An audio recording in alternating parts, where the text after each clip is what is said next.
आप सभी भाई बहनों का आध्यात्मिक ज्ञानात्मक चैनल की ब्रह्म मुहूर्त उपदेश कक्षा में एक बार फिर स्वागत है। आज की चर्चा का विषय है, यहाँ भौतिकवाद समाप्त होता है। उसके नीचे देखिए, हमने कुछ अंकों से तीर दिखा के कुछ दिशाएं दिखाई हैं।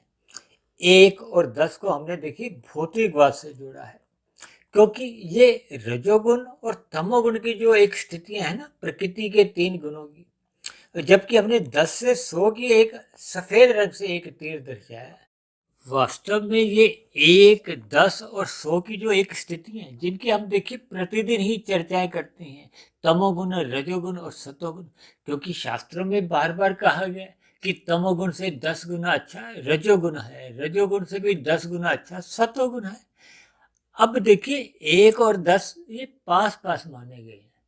अब देखें ना, 1 और 10 की संख्या के बीच में कितना अंक है? केवल 8 अंकों का ही तो अंतर है। 2, 3, 4, 5, 6, 7, 8, 9।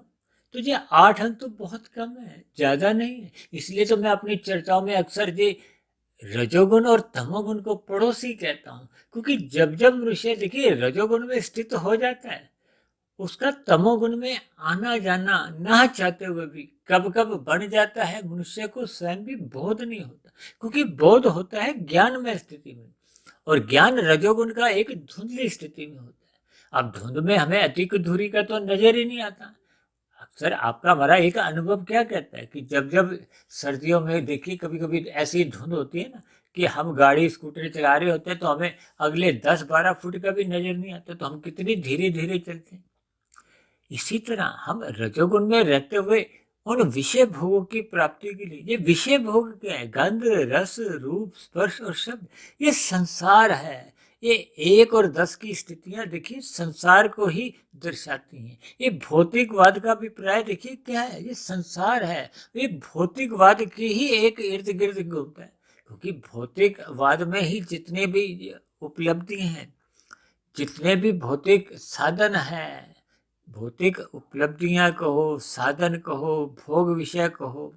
अक्सर हम कहते हैं ना कि भारत एक धार्मिक देश है, यहाँ अध्यात्मवादी लोग अधिक रहते हैं और विदेशों में भौतिकवाद लोग रहते हैं। ऐसा हम कभी कभी अपने शब्दों में ऐसी बातें कह देते हैं, जबकि भौतिकवाद का अभिप्राय है कि जब जब आपके हमारे जीवन में देखिए रजोगुण की या तमोगुण की ही प्रधानता बनी रहती है, तो इसका अभिप्राय है कि आपके हमारे जीवन में देखिए भौतिकतावादी आ गई है। यानी कि हम प्रकृति के साधनों का एक उपयोग अधिक मात्रा में करते हैं, हम प्रकृति के विषय भोगों में अधिक रुचि रखते हैं।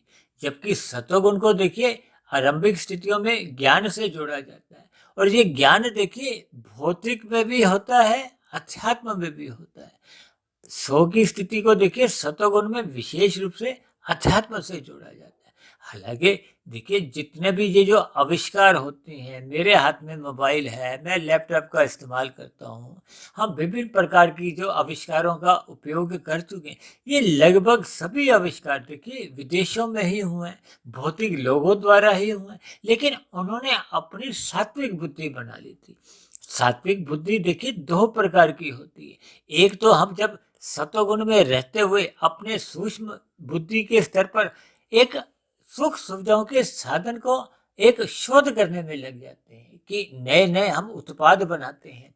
उन उत्पादों का उपयोग हम देखिए यदि सुख लेने के लिए, सुख किसका है? ये 5 भोग्य विषयों का। यदि हम 5 भोग्य विषयों की प्राप्ति के लिए ही उन साधनों का आविष्कार करते हैं, तो फिर वो भौतिकवाद में अंतर्गत आता है। जब जब हम इन भौतिकवाद यंत्रों का देखिए एक सदुपयोग करते हुए, अब देखिए मैं भी तो इस समय वीडियो बना रहा हूँ, बोल रहा हूँ, ये सभी स्थितियां लैपटॉप पे भी चलती हैं, तो हम इन आविष्कारित जो एक यंत्र है, इनका हम उपयोग में लेते हैं, जिससे देखिए हम अपने आध्यात्मिक दिशाओं की ओर चलने लगते हैं। तो मेरा अभिप्राय इतना ही है कि जब जब देखिए हम विषय भोगों को लक्ष्य मानकर इन भौतिक सुख सुविधाओं का इस्तेमाल करते हैं, तो हम देखिए 1 और 10 की स्थिति में रहते हैं। ये 1 और 10 की स्थिति देखिए हम अक्सर बोलते रहते हैं, ये संसार है, जबकि 10 से 100 की स्थिति को ज्ञानमय स्थिति से जोड़ा जाता है।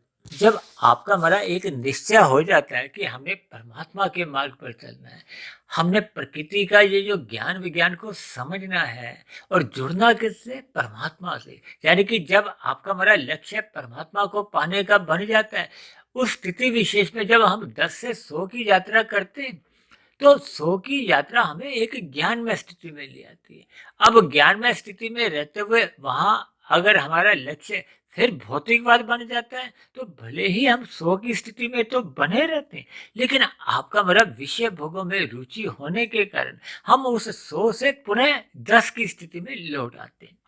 इसलिए तो मैंने देखिए 100 से नीचे जो तीसरी पंक्ति में क्या लिखा है? 101। 101 के आगे कुछ बिंदु डाल के क्या लिखा है? वहीं से शुरुआत का अभिप्राय क्या है? कि अब हमारी जो एक लक्ष्य है वो सारी विषय भोगों के सुखों की प्राप्ति का नहीं है। अब हमारा लक्ष्य परमात्मा की प्राप्ति का बन जाता है, जो कि एक अनंत स्वरूप सत्ता है।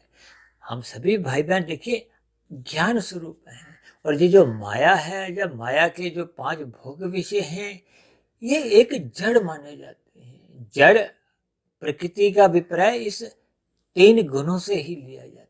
इन 3 गुणों की देखिए अलग अलग स्थितियां हैं। इसी को तो हमने देखिए तमोगुण, रजोगुण और सतोगुण की स्थितियों को 1, 10, 100 से दर्शाया है, क्योंकि शास्त्रों में कहा गया है तमोगुण से 10 गुना अच्छा रजोगुण है, रजोगुण से भी 10 गुना अच्छा सतोगुण कहा गया। इसी आधार पे ही मैंने इनको देखिए संख्या से संबोधित किया है, रजोगुण को 10 और तमोगुण को 1। हालांकि हम देखिए तमोगुण को देखिए काले रंग से दर्शाते हैं, लेकिन आज हमने देखिए काले रंग का इस्तेमाल ना करके, क्योंकि आज हमारा जो मुख्य विषय है वो देखिए परमात्मा प्राप्ति के लिए एक शुरुआत करने का है। क्योंकि जो तीसरी पंक्ति में हमने लिखा ना 101 से आगे शुरुआत करनी है, कि वहीं से ही आपका हमारा एक शुरुआत होती है। जब आपका हमारा देखिए भौतिक पदार्थों के सुख प्राप्ति का लक्ष्य समाप्त हो जाता है, भले ही देखिए आपके हमारे स्थूल शरीर की तो आवश्यकताएं बनी रहती हैं। खाना देखिए योगी को भी चाहिए और भोगी को भी चाहिए। अब भोगी को देखिए संसार के विषय भोगों में रस आने लगता है, योगी को संसार के विषय भोगों को एक मर्यादा में लेता है, उसको वो रस बुद्धि से नहीं लेता। उसका जो योग है या रस है वो परमात्मा की ओर सहज ही मानसिक स्तर पर बढ़ जाता है। संसारी वस्तुओं का वो सदुपयोग करता है, ताकि उसका स्थूल शरीर जो एक साधन रूप में, क्योंकि साधना किसने करनी है? मन ने। मन है सूक्ष्म शरीर का हिस्सा। आपके हमारे देखिए 3 शरीर है, कारण शरीर, सूक्ष्म शरीर और स्थूल शरीर। भौतिकवादी लोग मनुष्य देखिए स्थूल शरीर के स्तर पर जीते हैं, उनका मन विषय भोगों की ओर ही लगा होता है। यानी कि स्थूल शरीर के जो 5 भोग्य विषय हैं, गंध, रस, रूप, स्पर्श और शब्द, और इन्हीं के ही स्थूल तत्व के हैं पृथ्वी, जल, अग्नि, वायु, आकाश।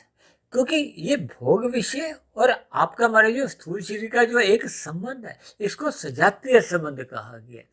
क्योंकि स्थूल शरीर जिन तत्वों से बना है, उसके सूक्ष्म तत्व ही आपके हमारे भोग विषय हैं। माता के गर्भ में आपका हमारा जब एक निर्माण प्रक्रिया आरंभ होती है, वो प्रथम कोशिका से होती है। प्रथम कोशिका का जो एक परिणाम है वो भोग विषयों का ही पर, यानी शास्त्रों में भी स्थूल शरीर का विषय भोगों से जो एक सजातीय संबंध है, इसको इनकार नहीं किया गया, इसको माना गया।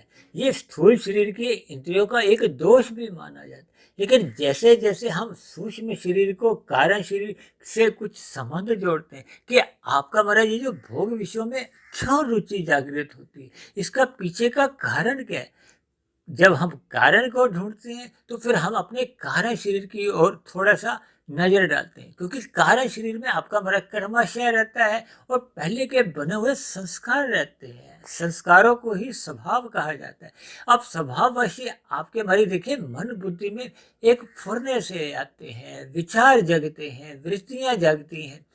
ये विचार, वृत्तियां, फुरने सब एक ही बातें हैं।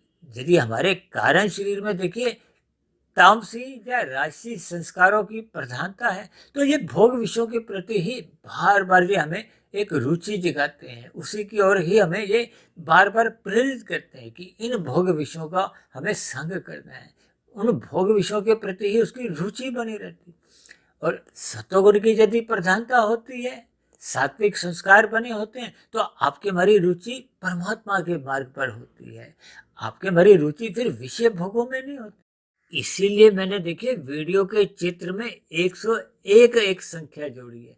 उससे आगे की जो एक स्थिति है, देखिए आज मैंने 1000 की संख्या का जिक्र नहीं किया, लेकिन इसलिए क्योंकि अब हम 101 से जब आगे की यात्रा की ओर चलते हैं तो वो परमात्मा की यात्रा मानी जाती है।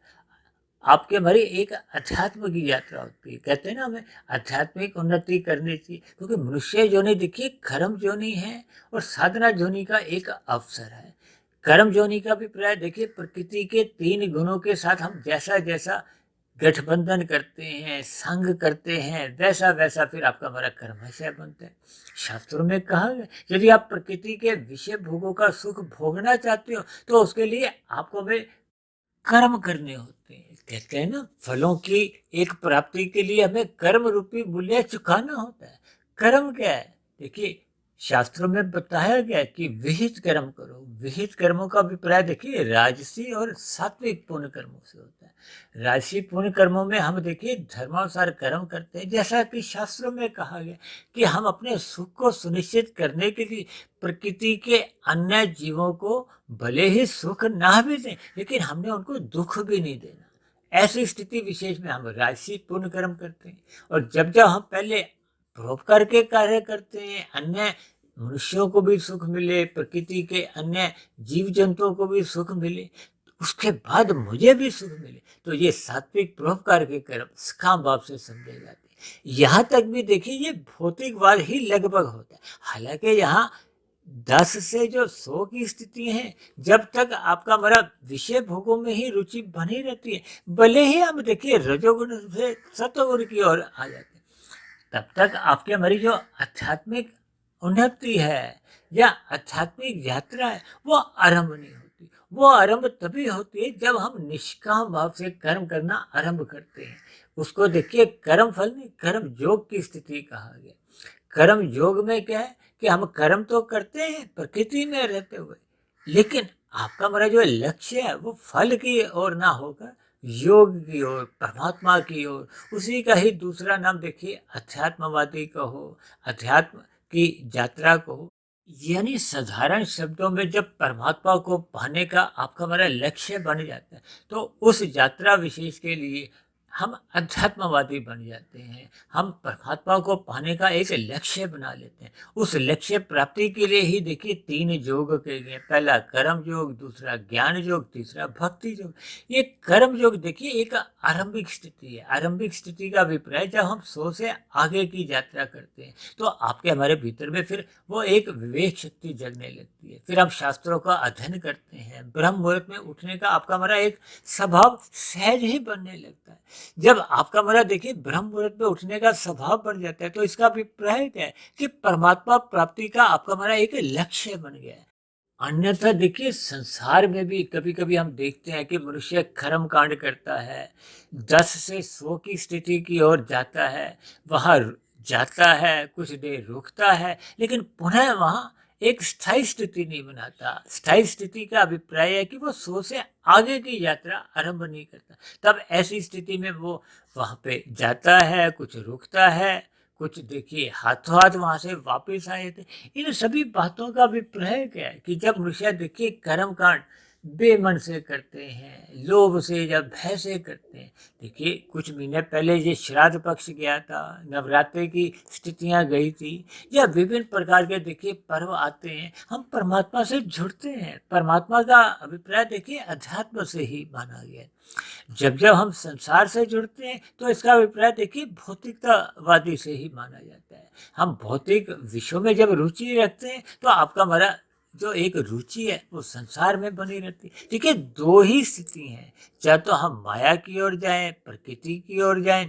और प्रकृति में देखिए 3 गुण हैं। तमोगुण की निंदा की गई है, क्योंकि तमोगुण में निंदा इसलिए की गई है क्योंकि हम विषय भोगों की प्राप्ति के लिए जब निषेध कर्म करते हैं, जिनकी शास्त्रों में मनाही की गई है, निषेध कर्म करने पे फिर आपका बड़ा पाप कर्मों का कर्माशय बन। जबकि शास्त्रों में तो कहा गया मनुष्य योनि तो तभी मिलती है जब संचित कर्मों में मरते समय पाप और पुण्य कर्मों की कम से कम तुल्यता होती है। पुण्य कर्मों का अभिप्राय देखिए राजसी या सात्विक पुण्य कर्मों से माना गया है, जबकि तामसिक कर्म का अभिप्राय कहो या पाप कर्मों का वो तामसिक कर्मों से है। इसलिए हम सभी भाई बहनों को मिले हुए जीवन का सदुपयोग करते हुए अपने उद्देश्य को समझना होगा, क्योंकि मनुष्य जोनि देखिए कर्म जोनि के साथ साथ साधना जोनि का एक अवसर है। अवसर का अभिप्राय देखिए 100 से आगे की जो एक यात्रा है 101, इसलिए आज मैंने देखिए 101 को एक अलग महत्व दिया है। यानी कि हम सभी भाई बहनों को अपने मिले हुए जीवन में परमात्मा को पाने का लक्ष्य बनाना चाहिए। हमें 100 से आगे की यात्रा आरंभ करनी होगी, अन्यथा हम देखिए 10 से 100 की स्थितियों में कभी कभी जाते हैं। जाते क्या है, जैसे हम देखिए मेहमान बनकर किसी के मिलने जाते हैं, वैसे ही हम देखिए सात्विक स्थितियों में अपनी कुछ स्थिति अस्थायी रूप से बनाते हैं। परमात्मा से आपकी हमारी देखिए हाय हेलो होती है, हम कर्म कांड करते हैं, अपने अपने धार्मिक स्थलों पर हम जाते हैं, लेकिन वहाँ हम रुकते नहीं है। रुकने का अभिप्राय ऐसा नहीं है कि हमने उस स्थान विशेष पे कोई अपना घर बनाना है।